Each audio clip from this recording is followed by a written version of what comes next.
नमस्कार, आपण पाहताय झी 24 तास. मी कमलेश सुतार या विशेष कार्यक्रमामध्ये आपल्या सगळ्यांचं स्वागत करतो. 5 राज्यांच्या निवडणुकांचे निकाल आता जवळपास त्याचं चित्र स्पष्ट झालेलं आहे. 5 पैकी 3 राज्यांमध्ये भारतीय जनता पक्षाचं कमळ फुललेलं आहे. पश्चिम बंगालमध्ये पहिल्यांदाच भारतीय जनता पक्षानं आपली सत्ता स्थापन करण्याच्या दिशेने आगेकूच केलेली आहे. अत्यंत मोठ्या फरकाने भाजपनं इथं तृणमूल काँग्रेसचा पडाव केलेला आहे. तसंच भाजपने आसाममध्ये आपली सत्ता राखलेली आहे आणि असा या सगळ्यांसोबतच तमिळनाडूमध्ये पहिल्यांदाच DMK आणि AIADMK सोडून एका नवीन पक्षाचा उदय झाला आणि थेट सत्तेतच ग्रँड एंट्री ही थलपती विजय या तिथल्या सुपरस्टार अभिनेत्यानं मारलेली आहे. पण या सगळ्या निवडणुकांचा अन्वयार्थ आपण शोधताना एक गोष्ट जी आपल्याला प्रकर्षाने लक्षात येते ती म्हणजे या सगळ्यांमध्ये गेल्या काही वर्षांमध्ये भारतीय जनता पक्षांमध्ये, विशेष करून गेल्या 12 वर्षांमध्ये भारतीय जनता पक्षाच्या विरोधात जे पक्ष लढत होते त्यातही विशेष करून प्रादेशिक पक्ष, त्या प्रादेशिक पक्षांचं राजकारण कुठेतरी संपतंय का किंवा संपलंय का हा प्रश्न उपस्थित होते. कारण आज भारतीय जनता पक्षाविरुद्ध गेल्या काही वर्षांमध्ये तिथे पश्चिम बंगालमध्ये निकाराचा लढा देणाऱ्या ममता बॅनर्जी यांचा इथे पराभव होणं आणि तिथे भाजपची एंट्री होणं याचा अर्थ एक मोठा राजकीय पक्ष, एक मोठा प्रादेशिक राजकीय पक्ष जो तिथे लढत होता त्या पक्षाचाही तिथे पाडाव झालेला आहे. आणि म्हणूनच आजच्या कार्यक्रमाचं शीर्षक जे आम्ही दिलेलं आहे ते आहे ममता आणि DMK यांचा पाडाव हा याच्यामुळे प्रादेशिक पक्षांचं राजकारण संपलंय का हा एक प्रश्न आम्ही इथे उपस्थित केलाय. खरं तर राजकारणामध्ये कुठलाच पक्ष कधी संपत नसतो, त्याचं राजकारण संपत नसत. पण गेल्या काही वर्षांमध्ये जर आपण बघितलं तर टप्प्याटप्प्याने प्रादेशिक पक्षांचा जो राजकीय प्रवास राहिलेला आहे तो वरतून खालच्या दिशेनेच येताना आपल्याला दिसलेला आहे. अनेक राजकीय पक्ष, जे प्रादेशिक पक्ष जे गेले काही वर्ष लढत होते, भारतीय जनता पक्षाविरुद्ध प्रादेशिक पक्षांची एक मोठ बांधून इंडिया आघाडीचा प्रयोग करण्याचा प्रयत्न झाला. तो कितपत यशस्वी झाला हे आपण बघितलंच. पण त्या प्रयोगाला जरी फार यश आलं नसलं तरी टप्प्याटप्प्याने सारे बिछडे बारी बारी असं म्हटलं आहे. मला एक इथे इंटरेस्टिंग अनेक्डोट आठवतो खरं तर हे सगळं बोलताना. सत्या सिनेमामध्ये भिकू म्हात्रे जेव्हा तो त्यातला मुख्य पात्र आहे त्या सिनेमातलं, मनोज वाजपेयी यांनी केलेलं, तो जेव्हा आपल्या मित्राला सांगत असतो की तो आता कशा प्रकारे मुंबईचा राजा झाला आहे, तेव्हा तो सांगतो त्याला की कशा प्रकारे त्याचे सगळे एक एक विरोधक संपलेले आहेत आणि आता मुंबईचा राजा, मुंबई का किंग कॉन भिकू म्हात्रे असं सांगतो. तेव्हा तो सगळे त्याचे छोटे छोटे स्पर्धक हे कसे संपलेत हे त्याला मोजून दाखवतो. तशीच कुठेतरी परिस्थिती झालेली आहे. आणि आता या सगळ्यांमध्ये भारतीय जनता पक्ष हा एकमेव मोठा देश पातळीवरचा पक्ष, राष्ट्रीय पक्ष म्हणून राहिला आहे. समोर काँग्रेसचं आव्हान जरी असलं तरी काँग्रेसचा सध्याचं काँग्रेसचं अस्तित्व राज्य पातळीवर फार कमी राज्यांमध्ये आहे. आज जरी काँग्रेसची एका राज्यात सत्ता आलेली असली, याच्या आधी कर्नाटकसारख्या राज्यांमध्ये त्यांची सत्ता असली तरीसुद्धा काँग्रेस आता फक्त थोड्या थोड्या ठिकाणी शिल्लक राहिलं. जर आपण पूर्ण देशाचा नकाशा जर बघितला तर तिथे या राजकीय पटलावरती हे पक्ष कसे कसे संपत गेले आपण समजून घेऊया आणि मग याच्यावरती आपण आज विश्लेषण करणार आहोत. काही महत्त्वाचे राजकीय पत्रकार, विश्लेषक आणि राजकीय पक्षाचे प्रतिनिधी आपल्यासोबत असणार आहेत. सगळ्यात पहिले माझ्या जर हा आपण मॅप बघितला तर याच्यामध्ये आपण सुरुवात करूया आपल्या महाराष्ट्रापासून. महाराष्ट्रामध्ये सगळ्यात महत्त्वाचा जो प्रादेशिक पक्ष होता, आधी भारतीय जनता पक्षाच्या सोबत होता आणि नंतर भारतीय जनता पक्षाच्या 2019 विरोधात गेला, तो म्हणजे शिवसेना. शिवसेनेची आज 2 शकलं झालेली आहेत. शिवसेनेच्या एक गट आज हा भाजपसोबत सत्तेमध्ये आहे शिंदेंच्या रूपाने आणि दुसरा विरोधात आहे उद्धव ठाकरे. त्यांचं महाराष्ट्रातलं विधानसभेतलं राजकीय अस्तित्व किती कमी झालंय हे आपण बघितलं उद्धव ठाकरेंचं. सोबतच राष्ट्रवादी काँग्रेस पक्ष शरद पवारांचा असताना त्याची देखील 2 शकलं पडली. अजित पवारांचा जो गट होता तो सत्तेमध्ये भाजपसोबत गेलाय. दुसरा राष्ट्रवादी शरद पवारांचा, सुप्रिया सुळेंचा, त्याच्याकडे किती आमदार खासदार आहेत आज आपण बघितलेला आहे. त्यामुळे ह्या पक्षाची संख्या श्रिंक होऊन पक्षाची 2 तुकडे, 2 चक्र झाली आहेत. याच्या आधीच एक आणखी प्रॉमिनंट पक्ष होता महाराष्ट्रातला, महाराष्ट्र नवनिर्माण सेना, ज्याचे एकेकाळी महाराष्ट्रात 13 आमदार होते.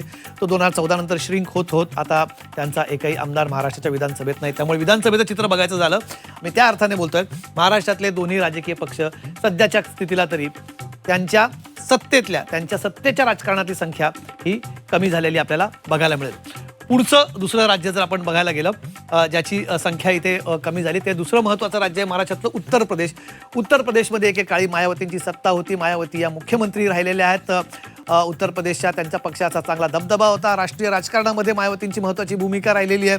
मायावतींचा पक्षसुद्धा आता तिथे एकदम श्रिंक झाला आहे. एकदम त्याच्या पक्षाची संख्या त्यांची विधानसभेमध्ये कमी आहे. सत्तेच्या पासून तो कोसो मीटर की कोसो मिल दूर आहे असं आपल्याला म्हणता येईल. दुसरा तिथला महत्त्वाचा पक्ष उत्तर प्रदेशमधला तो आहे अखिलेश यादव यांचा समाजवादी पक्ष. समाजवादी पक्षाने गेल्या निवडणुकांमध्ये एक चांगली मोठ बांधली होती. त्यांनी काँग्रेससोबत युती केली होती. त्यानंतर आता पुढच्या वर्षी तिथे निवडणुका होऊ घातलेल्या आहेत. पण आताही या दोन्ही पक्षांचा अस्तित्वासाठीच कुठेतरी लढा सुरू आहे. त्यामुळे उत्तर प्रदेशमधले दोन महत्त्वाचे पक्ष स्वतःला ते आपण जरी त्यांना राष्ट्रीय पातळीवरती बघितलं असलं, त्यांचं राष्ट्रीय स्तरावरती त्यांचं प्रेझेन्स असलं, त्यांचं तिथे राष्ट्रीय स्तरावरती त्यांचे बरेच इतर राज्यांमध्ये आमदार किंवा खासदार जरी असले तरीसुद्धा त्यांचा मूळ हे उत्तर प्रदेशमध्ये होतं. त्यामुळे उत्तर प्रदेशमधले समाजवादी पक्ष आणि बहुजन समाज पार्टी हे दोन्ही पक्ष, बसपा हे दोन्ही पक्ष तिथे आता आपल्या राजकीय अस्तित्वासाठी झगडताना आपल्याला बघायला मिळतात. भाजपने तिथे गेल्या निवडणुकांमध्ये अत्यंत एकतर्फी असा तिथे मोठा विजय मिळवला होता. पुढचं राज्य जर आपण बघायला गेलं, पुढचं महत्त्वाचं राज्य आहे बिहार, जे राजकीयदृष्ट्या अत्यंत महत्त्वाचं राज्य मानलं जातं. राजदचा पराभव तिथे करून JDU सत्तेत आलं. JDUने नंतर आपली भूमिका बदलत राहिलं होतं. लालू प्रसाद यादव यांच्या पक्षाची धुरा त्यांच्या चिरंजीव पुढच्या काळात सांभाळताना आपल्याला दिसले. पण नितीश कुमार हे मात्र तळ्यात मळ्यात करत राहिले. कधी इंडिया आघाडीसोबत, कधी भाजपसोबत करत राहिलेत. पण नंतर त्यांनी सुरुवातीच्या काळात इंडिया आघाडीसोबत आले. इंडिया आघाडीचा हात सोडत ते भाजपसोबत गेले आणि मुख्यमंत्री पुन्हा झाले. पण अवघे काही दिवस ते फक्त आऊट घटकेचं त्यांचं हे मुख्यमंत्रीपद ठरलं. त्यानंतर ते भाजपने सांगितल्यामुळे ते राज्यसभेत गेले आणि तिथे भाजपचा मुख्यमंत्री बसला. आणि आगामी काळामध्ये भाजपचा बिहारमध्ये आणखी विस्तार होईल हे वेगळं सांगण्याची गरज आहे. त्यामुळे आणखी एक दोन्ही पक्ष, एक विरोधातला राजकीय पक्ष तिथला जो स्ट्रॉंग प्रादेशिक पक्ष म्हणून तिथे होता लालू प्रसाद यांचा राष्ट्रीय जनता दल आणि जनता दल युनायटेड नितीश कुमार यांचा, हे दोन्ही पक्ष सध्या नितीश कुमार जरी सत्तेत असले तरी आता त्यांच्याकडे मुख्यमंत्री पद नाही. ते आता राज्यसभेत आहेत. भारतीय जनता पक्षाचे सम्राट चौधरी तिकडे मुख्यमंत्री झाले आहेत आणि आगामी काळामध्ये भाजपने आगामी काळात त्यांच्यासोबत राहील का किंवा नितीश कुमार यांचा पक्ष तितकाच इक्वल पार्टनर राहील का हे देखील अनेकांना अवघड आगामी काळात वाटतं. त्यामुळे एक आणखी महत्त्वाचा पक्ष म्हणजे महाराष्ट्र, उत्तर प्रदेश, बिहार हे तीन अत्यंत महत्त्वाचे देशातले राज्य आहेत. इथल्या स्थानिक पक्षांची, प्रादेशिक पक्षांची काय अवस्था झाली आहे हे आपण बघितलं. पुढचं महत्त्वाचं राज्य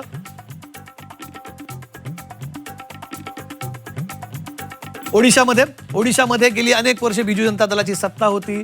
मात्र आता या निवडणुकांमध्ये तिथे भारतीय जनता पक्षाने जोरदार मुसंडी मारली आणि बिजू जनता दलाचा तिथे पराभव झाला. नवीन पटनाईक यांचा नेतृत्वाखालचं बिजू जनता दल सत्तेतनं बाहेर गेलंय आणि इथे सुद्धा भारतीय जनता पक्षाने एक हाती सत्ता तिथे स्थापित केलेली आहे. एकेकाळी बिजू जनता दल सुद्धा भारतीय जनता पक्षासोबत होता. मधल्या काळामध्ये त्यांची भूमिका पक्षाची नव्हती. त्यामुळे बऱ्याचदा असं म्हटलं गेलं की भूमिका न घेणं हे सुद्धा कुठेतरी या सध्याच्या काळामध्ये कशा प्रकारे अंगलट येऊ शकतं हे बिजू जनता दलाच्या रूपाने आपल्याला बघायला मिळालंय. आणखी एक प्रादेशिक पक्ष तिथे अस्तित्वासाठी आपल्याला झगडताना दिसतोय.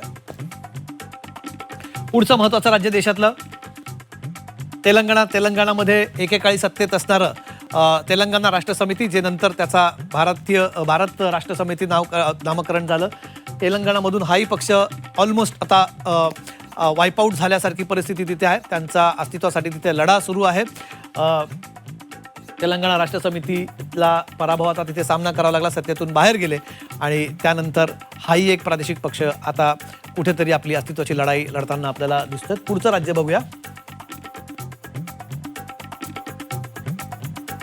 आंध्र प्रदेशमध्ये YSR काँग्रेस, त्यांचाही तिथे पराभव झाला. TDP आता तिथे भाजपसोबत आहे. म्हणजे TDPने मधल्या काळामध्ये नायडू यांनी जरी भूमिका घेतली असती सुरुवातीच्या काळात विरोधाची, पण पुढच्या काळात ते आता सध्याच्या भारतीय जनता पक्षाच्या NDA आघाडीत सामील झालेले आहेत, सोबत आहेत, सत्तेत आहेत, महत्त्वाची मंत्रिपदं त्यांच्याकडे आहेत. त्यामुळे त्यांना तो एक प्रकारे त्यांच्या राजकारणाचा कॉम्प्रोमाइज म्हणता येईल. कारण मधल्या काळात ते देखील इंडिया आघाडीत जातील का किंवा विरोधी पक्ष म्हणून फॉर्मिडेबल त्याचे एक लीडर म्हणून समोर येतील का अशी चर्चा होती. पण आता ते दोन्ही पक्ष, एक नायडू यांचा पक्ष, नायडू यांचा TDP भाजपसोबत आहेत आणि भाजपच्याच एक प्रकारे अंकित असल्याचं चित्र आहे असं विश्लेषक मानतात. आणि YSR काँग्रेस तिथे आता पुन्हा एकदा नव्याने आपलं अस्तित्व शोधताना आपल्याला दिसतोय.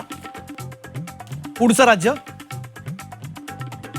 तामिळनाडूमध्ये जे आज निकाल आलेले आहेत, DMKचा पराभव झालेला आहे. AIDMK भाजपसोबत आहे. त्यामुळे जे प्रादेशिक पक्ष भाजपसोबत आहेत त्यांचं तिथे अस्तित्व आहे.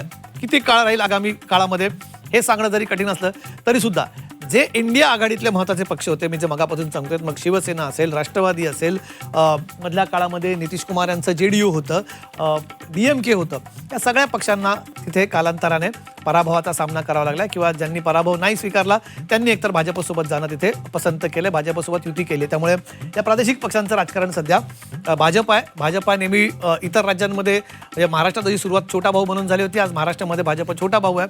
या राज्यांमध्ये जिथे आज भाजप छोटा भाऊ आहे, अर्थात भाजपचा विस्तार आणि प्रत्येक पक्षाला आपला विस्तार करण्याचा अधिकार आहे. भाजप हा विस्तार अत्यंत आक्रमक पद्धतीने करतो हे आपण बघितलंय. त्यामुळे आगामी काळात तामिळनाडूमध्ये भाजपला एंट्री मिळेल का, अजून त्यांचे सध्याच्या आमदारांची संख्या आगामी काळात वाढेल का, हे देखील बघणं खूप महत्त्वाचं असेल. पण हे होत असताना नक्की कोणाच्या जागा तिथे कमी होतील, कुठल्या बळावरती या पक्षाचं स्थान वाढेल, हे देखील बघणं महत्त्वाचं आहे. पुढचं राज्य पश्चिम बंगाल. पश्चिम बंगालच्या ममता बॅनर्जी या देखील इंडिया अलायन्स सोबत मधल्या काळात आपण त्या होत्या, मध्ये नाराज झाल्या, बाहेर गेल्या. पण भाजप विरोधी म्हणून देशातलं एक फॉर्मिडेबल नाव ममता बॅनर्जी यांचं होतं. ममता बॅनर्जी या भाजप विरोधातला एक चेहरा म्हणून देशपातळीवरती बघितल्या जात होत्या. इंडिया अलायन्स जर सत्तेत आलं असतं 2024च्या निवडणुकांमध्ये, तर ममता बॅनर्जी या देशाच्या पंतप्रधान पदाचा सुद्धा चेहरा राहू शकता, इतपत त्यांच्याबद्दल तेव्हा बोललं जात होतं. त्यांनी भाजपला तिथे एक कडवी लढत देण्याचा प्रयत्न केला. गेल्या निवडणुकांमध्ये त्यांना यश आलं, मात्र या निवडणुकांमध्ये त्यांचा दारुण पराभव झाला आहे. भारतीय जनता पक्षाने गेल्या वर्षी 77 जागा मिळाला आणि यावेळेस तो आकडा थेट पार करत आता जवळजवळ 200च्या पार भाजप गेलाय. भाजपने जो निवडणूक प्रचारामध्ये दावा केला होता तो सत्यात येताना दिसला आणि आणखी एक महत्त्वाचा प्रादेशिक पक्ष राज्याच्या सत्तेतून बाहेर जाताना आपल्याला बघायला मिळाला. पुढचं राज्य कर्नाटक. तिथे JDS आहे, पण JDS भारतीय जनता पक्षासोबत आहे. त्यामुळे विरोधातले पक्ष जे आहेत ते विरोधकांचं राजकारण एक प्रकारे संपत चाललंय का. देवेगौडा यांचा पक्ष आहे JDS, तो आताच्या क्षणाला भारतीय जनता पक्षासोबत, पण अर्थात तिथे भारतीय जनता पक्ष आणि काँग्रेस या दोन राष्ट्रीय पक्षांमध्ये ही लढत राहिलेली आहे.